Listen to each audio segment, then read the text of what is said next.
I'll walk through the steps for taking everything apart first that you need to take apart to install the module, and then we'll install the module. So the idea here for me is I've got there's a panel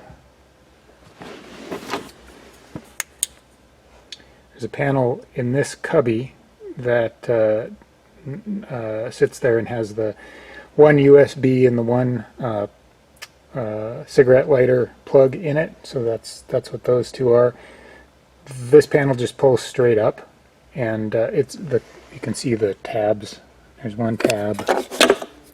Here's the other tab, and those, it just pulls straight up, unpops, and then you have access into the cable area. Then what I'm going to do is I'm going to take the shift console off. I'll take the stereo panel, front panel off. I'll take the bezel off of the display screen, and that'll expose the display screen and the stereo, and those two come out as well. And then I also have to take the glove box out because the module is going to sit behind the passenger side of the dashboard.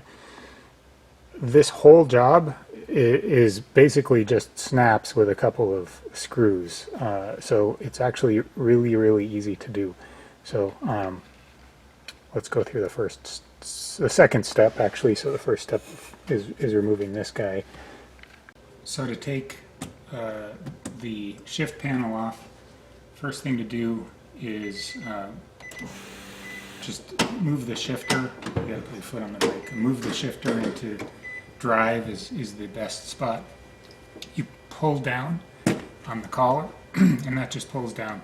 And then there's a little spring in the shifter that you just have to relieve, and that comes up. So you can see the little spring there. You just have to relieve it a little bit. You can pull the knob up and it comes right off.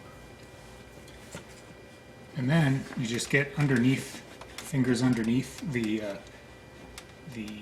shift boot, and you can kind of feel the edge of the opening, and just pull, and that pops out.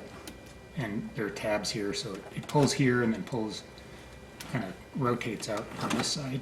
And there's two connectors. So there's two connectors under here. There's one that's attached to the shift, I guess it's the shift mechanism directly, and then there's one that's cabled, and that's this guy. Both of these you just press the clip and remove, and then that releases the shift console. So once the shift console's off, next step is the stereo faceplate. It's just as simple, well, almost as simple. There's two screws here and here, and then the faceplate again rotates out, comes out. There's a couple of cables to remove.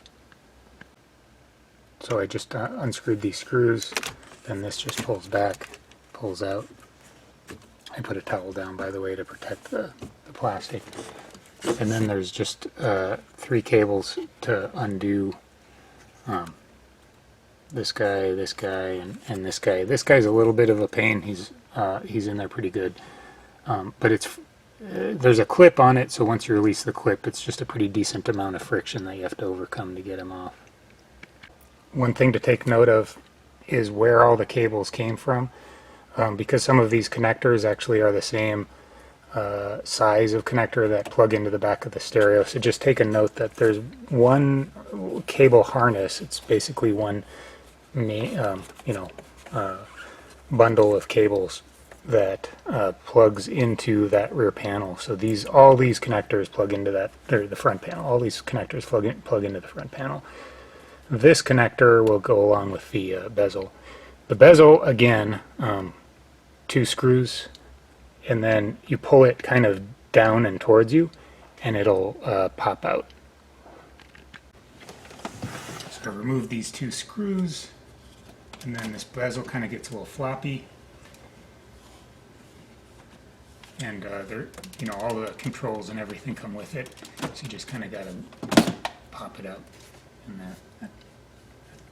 The next step now is we'll take the glove box off. The way this works is the glove box itself pulls out with snaps, and then, well, the door, the cover, and then the box itself comes out with screws. So you basically just open the box, you tug on it upwards a little bit, you can kind of feel it come out. And then you want to move it all the way over to the middle of the car so you can get the post out. So this little post sits in a groove. So here's the groove that little post in the door sits in. So you get that out. And then there's the little cable that manages the speed.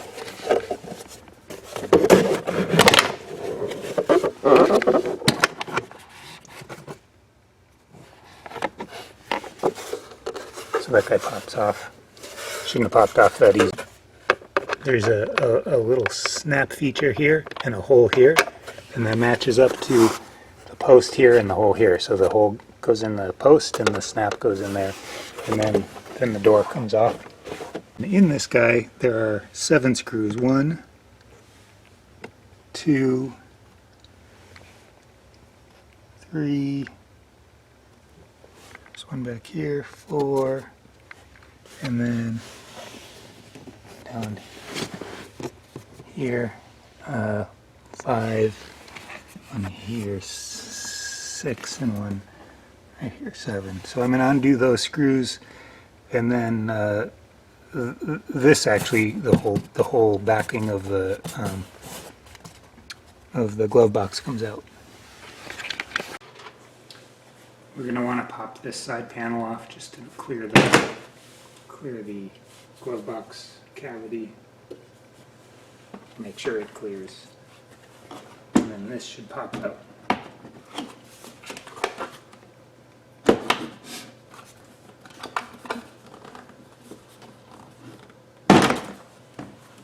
Then there's a connector to undo.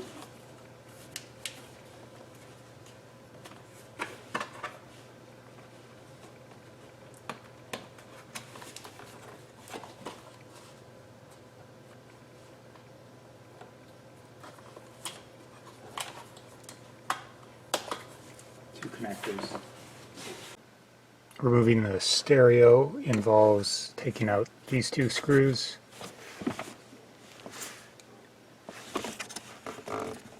and these 2 screws, and then first you take out the screen, and then you take out the stereo. And the screen, you remove those 2 screws and it kind of slides down and then out. So I took out the 2 screws. And then there's pegs. You can kind of see these pegs here. So kind of slide them along the pegs. And then this should slide out. And then there's connectors in the back to undo, just like everything else. So once the 4 screws are out of the stereo, kind of move some of these cables out of the way, and just the stereo just pulls back, or pulls forward, I guess. And then there's a bunch of connectors back there to undo. And here's the trick to this. This top box, this white box, these 2 connectors that plug into it are actually identical connectors to the 2 connectors right underneath. It's kind of hard to see, but there's 2 other connectors right here that are exactly the same as these 2. So what I've done is undone these top 2 and then kind of set them in a special place, so you can mark them too, but just to make sure that I know that these go in the white box and then the others go into the stereo. Now with the stereo out, we can kind of see these are those 2 cables or connectors that I'm talking about. I just put them into this cavity so I know that they're separate from this guy, which is identical, and this guy is identical. Okay, so now it's time to hook up the harness that goes to the multimedia unit. Basically what happens is this cable plugs into the smaller cable at the not at the top of the head unit, not these guys, but these guys. So these two cables made into that, and then this plugs in to the multimedia unit that's in here. So I got to fish this side of the cable through the dash here. Hopefully I'll make this as clear as possible. So all of the cables that run from the stereo area into the dashboard area run through this little channel. You can see the light at the other end. That's the opening in the glove box area. The other cable harness that needs to be hooked up to the multimedia unit is the video harness. So it's very simple. This plugs into the connector that went to the screen, and then this one plugs into the screen, and then the other end goes back to the multimedia unit. The multimedia unit has the audio output cable that needs to go back into this box. So I'm gonna run that into basically it's an audio jack to USB adapter that runs into that faceplate, and I'll show a little bit more of that later. There's also a speaker, so that's this guy, that operates when you are still using Android or Carplay GPS, but not active on screen. And so this speaker will still give the directions, which is pretty cool. So this basically just has double-sided tape on the back, so I'm going to find a good spot near the driver side here, maybe along in this cavity. That might be a good spot right there behind the ignition switch. I'm going to hook up even though I'm probably never going to use the GPS antenna in this unit, I'll hook it up anyway, and that should probably sit somewhere on the bottom side of the dashboard. So I'll find a blank spot on the bottom side of the dashboard, and this is double-sided tape too. Both of those plug into this multimedia unit. It's probably not the most ideal spot, I guess, but it's hard to find a good spot for the speaker, so I set it right in here, and it's kind of just behind the starter button. We'll see if that's a good enough sound resolution, and then I'll tuck this cable up behind. And then the GPS antenna, I found a flat spot in the dash right underneath here. Now, time to mount the multimedia unit. Okay, so let me show the way that the multimedia unit is mounted. There, it's sitting up in the cavity of the dashboard. All the cables connected and routed, and they shouldn't make any noise, any flopping noise. The trick here is just to make sure, however you mount it up there, it's clearing the box for the glove box, because it does kind of ride up inside that cavity a little bit. So I've got the cables kind of tied in place. These are the 3 USB and 1 audio jack that are going to run into the console.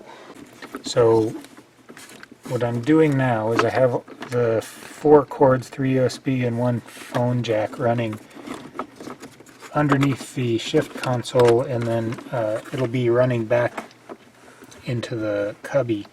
So I have to try and manage these cables.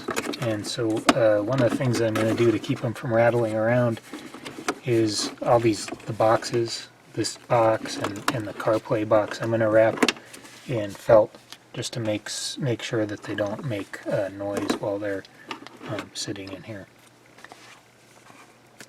Here is the setup. So if I plug in the iPhone into this connector and I press over here, press the back button, then I get CarPlay. So this is CarPlay. So now I've got my map, I've got my music, I've got my messages, all that fun stuff. Now, if I go back, I can go back to, I can pull out my CarPlay, and then I can actually, this is the connector that runs into the head unit audio, so I unplug this. I can plug in my old style iPod into that connector, and then I can again control my iPod. That doesn't happen. So this what I'm is saying is, it does happen, exactly but now the gap between exactly the way it used to work. So now I can switch back and forth between the CarPlay unit and the old style.